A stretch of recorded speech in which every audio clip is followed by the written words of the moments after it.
Guys, if you want to learn how to make the highest quality decals in Gran Turismo 7, and you want to make those decals fast and have them be a small file size that you can quickly and easily get uploaded into Gran Turismo Showcase, then there is one skill that you have to learn, and I'm going to teach you that skill in this video. It is called manual trace. We're going to be using Inkscape. It is free graphic design software. You can download it right from their website, but this video is going to be solely focused on the manual trace functionality. Guys, I've made videos about how to use auto trace in the past, and there is a time and place to use auto trace, but what I have found over the years as I perfect this craft is that the auto trace functionality oftentimes creates a lot more work for you, and we can get around all of that work if we just do manual trace right out of the gate. The files are going to be as small as they can possibly get. They are going to be the highest possible quality, and it is very quick once you get the hang of it. So let's go on ahead and jump right in, and I'm going to show you guys how to do manual trace in Inkscape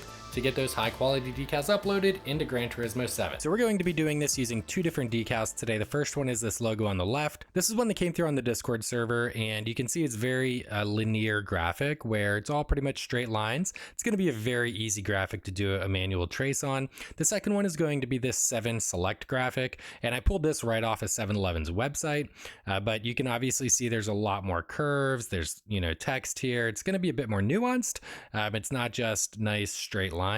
And so I'm going to show you both of these different examples because they are going to both teach you a slightly different skill set when it comes to manually tracing decals to convert them into SVGs. All right, so first what I want to do is just show you what's going to happen if we do an auto trace. And so you can see over here, I have the trace bitmap tab opened. And if I come over here to multicolor and I go to colors, you can see, pay attention over here to the right-hand corner that the gradient basically loses its effect, right? It becomes kind of a choppy, layered gradient, and all of those are representing different colors and different layers within our graphic. And so if we want to preserve that gradient, we basically are going to have to go with like 8 different layers. And so let's go on ahead and we will apply that auto trace, and now we can peel that auto traced graphic off to the side, and you can notice a pretty stark difference in these two graphics. And if you start zooming in, you're going to notice a lot of messy pixelation that basically transpired when all of this messy pixelation was converted to an auto trace. Now, if I select this object and I come over here and I ungroup it, we can go on ahead and delete this black piece. And now we can see what we have left is basically the decal that we would want to upload into Gran Turismo 7. So real quick, let's just check and see how big the file size is on this eSport decal in its current form. So we're just going to go on ahead and do eSport test, and we're just going to save it as a regular vector. Flip over to our directory here, and we can see eSport test is 82 kilobytes. And when we open it, it looks exactly like it looks in Inkscape. It's kind of messy. So if you wanted to use that in Gran Turismo 7, you would have to come in here. We'd have to go in and ungroup it. We would have to get rid of all of these extra little bits and pieces of data. We'd really have to spend a lot of effort cleaning this thing up. And you could possibly pass it through a compression software like SVG OMG, but at the end of the day, it's never going to be that good of quality.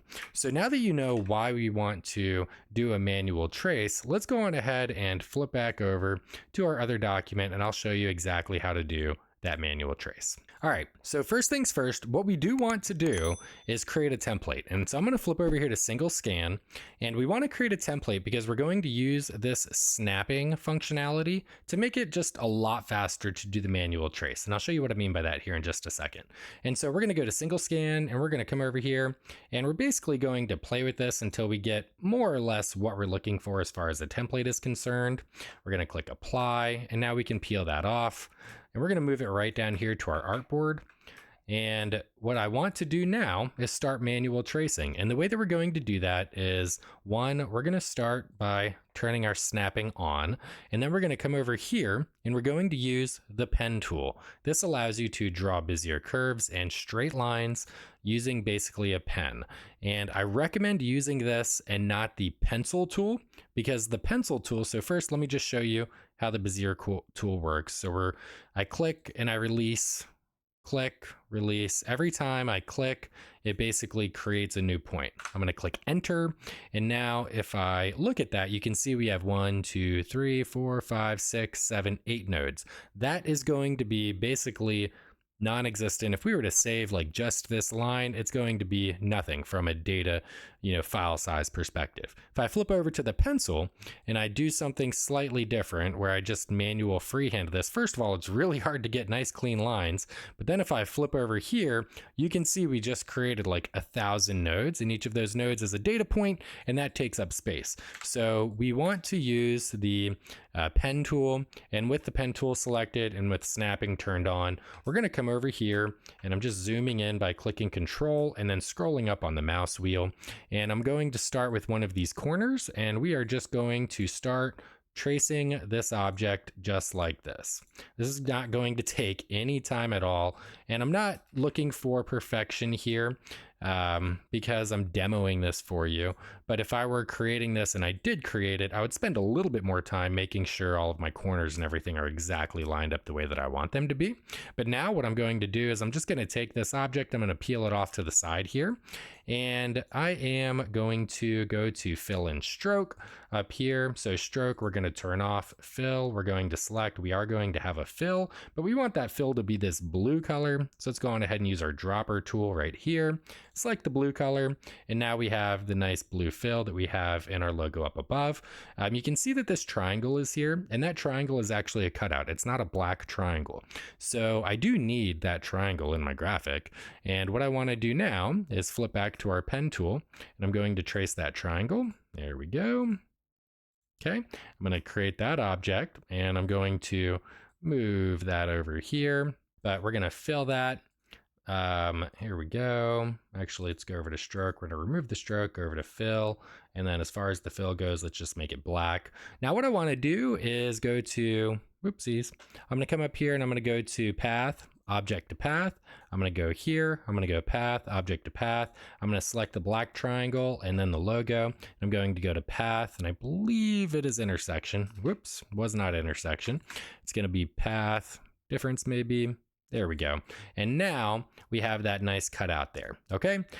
You could do this for the text as well, or you can use the text tool. I have another video where I've already shown you how to do that, but we're not going to bother with that today. Next thing that we have to do is just create the gradient. So we already have the blue. What I want to do next is go back to my dropper, and I am going to select the red, and that's going to give me the RGB code right here. And I am going to open the text tool, and I'm just going to drop that right there. And now what I'm going to do is go back to select my object, select the dropper tool, flip back to the blue. I'm going to put a gradient on this, and you can see the gradient straddles this diagonal line. It's a white gradient. And so we want the gradient here to straddle that diagonal line as well. And now with this node selected, so to speak, I'm going to come over to the RGB here. I'm going to go E10309FF. There we go. And I'm going to add, actually I need to turn snapping off now because it's kind of messing with me. I need to add a node in the middle here, and I'm going to make that middle node white.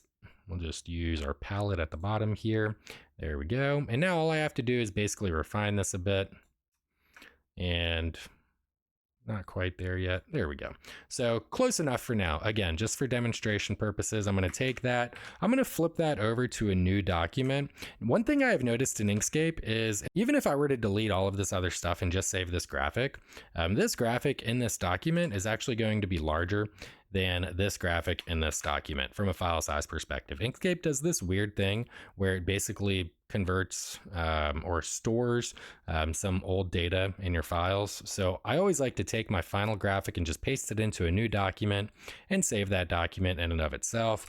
I don't know what this actually is. I think it's VF Esport Live Demo. That's what we're going to call it. And if I flip over here, we can see that that file is 3 kilobytes. There we go. We open it up and it looks excellent.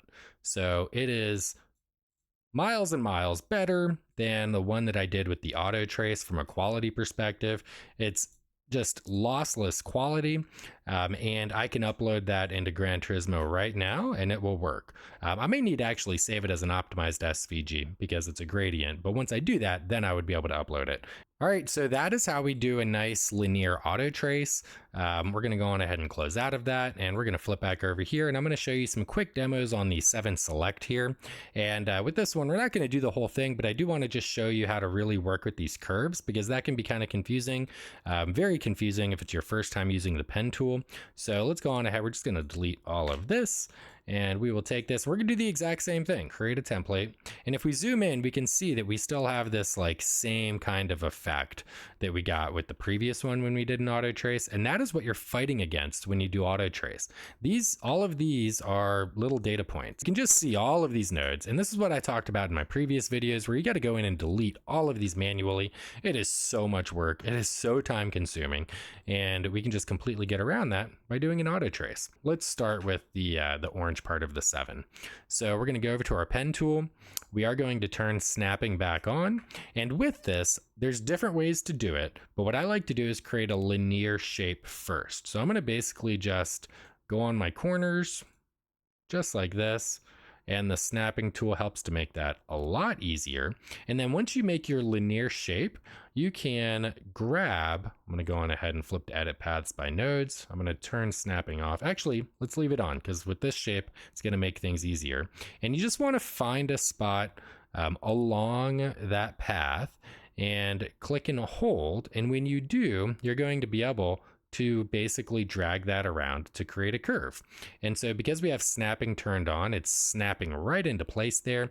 And we just created that exact same shape using 4 nodes versus, let's go ahead and just peel this off, 4 nodes to create that exact same shape versus, well, this one actually came out pretty clean, but you know, still it's like 7, 8, 10 nodes, something like that. Now we can do this red piece here. So we're gonna do this all in one. There we go. Same exact thing. Boom, boom. We're just creating a linear shape first, and then we'll add the curves afterwards. All right, so we're connecting all of those over. Go to the Edit Paths by Nodes tool, drag along the path to create the curve. There we go. And it's not always going to be exact. And when that happens, you basically need to play with your handles to get it where you want it to be. And you can see how the snapping is causing it to act kind of erratic. So I'm going to disable that for now. And there we go. All right. So now the 7 is done. We can take, whoopsies, take that. We're going to drag it back into place. And just move it with my keyboard, make it a little bit easier to move. We'll turn the snapping back on. Just snap it right back where we want it. Fill and stroke. We're going to turn the stroke off. Fill. We are going to use the dropper tool. Boom. There we go. Now that is orange. For this one, same thing. We're going to disable the stroke. We're going to add a fill. And we will use the dropper for that as well. We could probably just go up here. There we go. All right, 7 is good to go. Now that we have this object selected, I'm going to just move it down to the bottom just to make things easier. We will do the same thing with this one. Move it right to the bottom. And now we're going to do this green swoosh. There we go. And same idea. So it looks a little, it's going to look a little funky, but you have to think of like the end goal. All right. So all we're doing is connecting the dots. Anybody, at least that went through American grade school, you had a coloring book when you were a kid that was nothing but connect the dots, and that is literally all you were doing here. We're going to turn off snapping, flip over to Edit Paths by Nodes. We're going to grab this one, which is the right outer edge. All right, and we basically need to line it up as best as we can, and then we will use our handles to fine tune it. There we go, beautiful. And now this one, same idea. So let's get it up there first, and then we'll do this part down here. There we go. All right, that's looking good. Stroke, turn it off. Fill, yes. Dropper tool, boom, green. All right, now that's good too. Object, move it down to the bottom. I'm not going to show you how to do the arrow because it's literally the exact same, but I am going to show you how you might be able to create some of this lettering. And this, so the thing about brand lettering is it's typically proprietary. So if I wanted this exact font, probably not going to be able to find it online. And so for something like this, where it's literally just like 1, 2, 3, 4, 5, 6 letters, you could just manually trace this, and it's going to take a little bit of time, but not a ton of time. And I'm actually not going to use snapping for this because it could get a little bit messy. So let's go boom, boom. And we are just finding our points. All right, boom, boom, or our corners. That might be a better way to describe that. All right, so these are all of our corners, and now we connect it. And it's like, whoa, hold on a second, that doesn't look like an S, but we're gonna go on ahead and flip things over, and it will shortly. There we go. Same thing. We are just manipulating our handles here. This node probably ought to come up just a little bit.